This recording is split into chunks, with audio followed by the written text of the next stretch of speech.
ఈ జూన్ 27 నుండి Lions gate అనే ఓటీటీలో అందుబాటులో ఉంటున్న హాలీవుడ్ మూవీ క్లీనర్. ఈ మూవీ ఫిబ్రవరి థియేటర్లో వచ్చింది. ప్రజెంట్ అయితే లయన్స్ గేట్ అనే ఓటీటీలో తెలుగులో కూడా అందుబాటులో ఉంటుంది.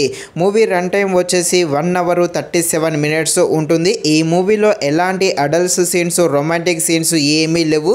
ఈ మూవీని మనం ఫ్యామిలీతో కలిసి కూడా చూడవచ్చు. కాకపోతే అక్కడక్కడ కొన్ని బూతు మాటలు ఉంటాయి, ఇంగ్లీష్లో మాత్రమే. ఇక ఈ మూవీ అయితే యావరేజ్గా ఉంది, కానీ తప్పకుండా ఈ మూవీని అయితే ఒకసారి అయితే చూసేయండి. మెయిన్గా ఈ యాక్షన్ థ్రిల్లర్ ప్రేమికులకి ఈ మూవీ సెకండ్ హాఫ్ అయితే బాగా కనెక్ట్ అవ్వడం జరుగుతుంది. మూవీ స్టార్టింగ్ కొంచెం స్లోగా ఉంటుంది. మెయిన్ కాన్సెప్ట్లోకి వెళ్ళాక అప్పటి నుండి మూవీ అయితే ఇంట్రెస్టింగ్గానే ఉంటుంది.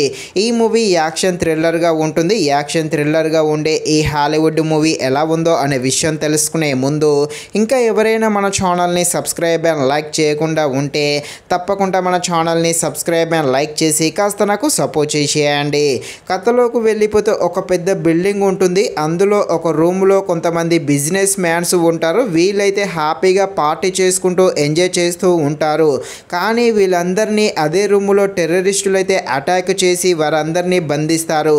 అదే ప్లేస్లో హీరోయిన్ కూడా ఉంటుంది, క్లీనర్గా పనిచేస్తూ ఉంటుంది. ఇక మన హీరోయిన్ ఆ విలన్స్ను అందరినీ అంతం చేసి బందీగా ఉన్నవారిని ఏ విధంగా రక్షిస్తుంది, అక్కడనే వాళ్ళ తమ్ముడు కూడా ఉంటాడు, వాళ్ళ తమ్ముడిని కూడా ఏ విధంగా రక్షిస్తుంది అని తెలియాలంటే మీరు తప్పకుండా ఈ మూవీని అయితే లయన్స్ గేట్ అనే ఓటీటీలో ఈ జూన్ 27 నుండి చూడాల్సిందే.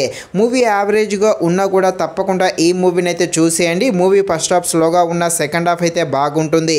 మెయిన్గా ఈ మూవీలో హీరోయిన్ క్యారెక్టర్ అయితే హైలైట్ అని చెప్పవచ్చు. హీరోయిన్ చేసే కొన్ని యాక్షన్ సీన్స్ కూడా ఆకట్టుకోవడం జరుగుతుంది. మెయిన్గా క్లైమాక్స్ అయితే చాలా బాగుంటుంది. ఫైనల్గా మూవీ యావరేజ్గా ఉన్నా కూడా తప్పకుండా ప్రతి ఒక్కరు ఈ మూవీని అయితే చూసేయండి. ఇది ఫ్రెండ్స్, మరిన్ని ఇలాంటి వీడియోస్ కోసం మన ఛానల్ని తప్పకుండా లైక్ అండ్ సబ్స్క్రైబ్ చేయండి. Thank you watching this video. జై హింద్.